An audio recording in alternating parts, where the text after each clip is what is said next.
We've gone to lots of, wildland fires over the years, and this is one of the worst that we have seen personally.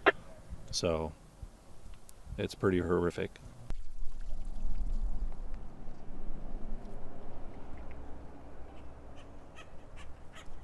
I have 2 sons and 2 grandchildren up there. I can't find out anything about them. I don't know if they're all right or if they got out.